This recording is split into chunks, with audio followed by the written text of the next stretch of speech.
how to change phone number on my government app. So you can do this by logging into the account you want to change your number on. This way you can update your details directly in the app.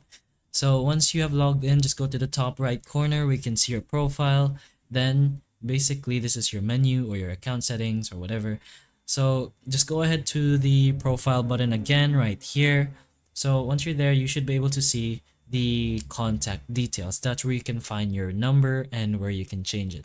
So as you can see, there's a mobile section over here. You can go ahead and change that if you want. You can add your number if you don't have one yet, or you can remove your number and maybe replace it, maybe because your number was misplaced or gone. But anyways, just go ahead and change your mobile number in this section of the My Government app.